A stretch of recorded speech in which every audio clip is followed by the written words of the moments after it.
Hello everybody, my name is JT and thank you for joining us in this video. I'm going to show you how to quickly enable the Cloud On-Ramp for Cisco Umbrella within Meraki dashboard, and then we'll review some of the cloud security features that you can apply to your auto VPN topology. So here you see that I'm on the Cloud On-Ramps page, and I got here by going to Organization and Cloud On-Ramps. From here, I'm going to click Connect to Cisco Umbrella, and I will just input my API key and my API secret, and that will enable me to make a connection between Meraki dashboard and Cisco Umbrella. Once I've made my connection, I'm then going to want to deploy a connector. I'm going to give it a name of SIGCON1 and select my data centers. I'm going to select Los Angeles and London as my two sites. And you can see here that we are now done with our deployment. We have our Los Angeles and our London connectors deployed. Clicking on our Los Angeles connector, you can see it's online and available.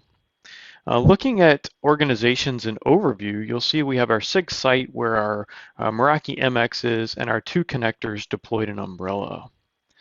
The next thing we need to do is enable this site as a spoke, and we'll select our two connectors as hubs for our spokes. Hopping over to our Umbrella dashboard, you can see that our SIGCON London and our SIGCON LA are both up, showing in deployment and network tunnels. Now we can start configuring policies. So if we go to our Firewall tab, here I've pre-configured a firewall policy to block ICMP traffic, and you can see here that it's disabled. I have a client here that I'm going to start a constant ping going out to 1.1.1.1, and I will then enable this rule. And you'll see that very shortly we'll start getting timeouts, so that happened pretty quickly.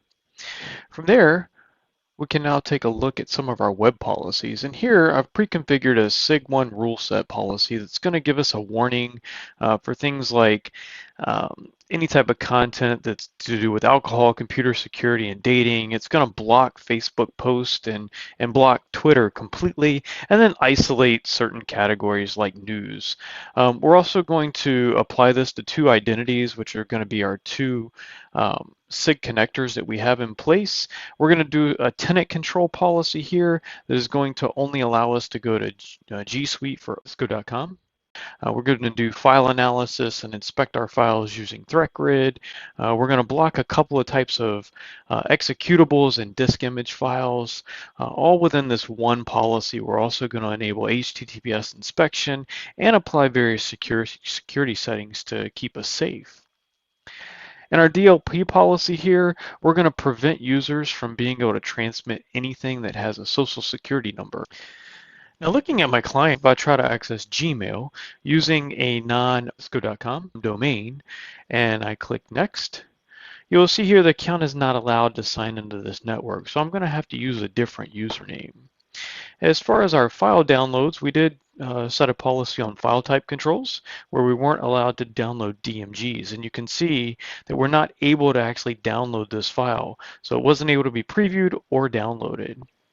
We had also created a policy that blocked things like social media for like Facebook and things of that nature. So you can see here that a content has been blocked by SIG rule set 1.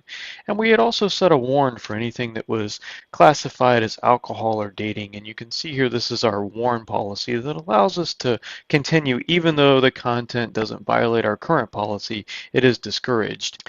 The last test I'll show you is being able to transmit something with a social security number in it. So here I have a text file that I'm trying to upload to Box, and you can see here if I open the file, it's got the text of a social security number format. And as it's trying to upload here, you can see it's uploading, and it's just not making it. So we are able to make sure that all of this is working, going to reporting and looking at our activity search, and see that we are allowing but doing warm pages, we're blocking, and then it's accessed after a warn page. If we look at our if we change this around and just look at our blocked activity, we'll be able to see that we're actually blocking traffic going to those social media sites like Facebook and Twitter. And then also at our DLP policy, we did show that here we're trying to upload something at Box that's a social security number test file that violates our social security number policies.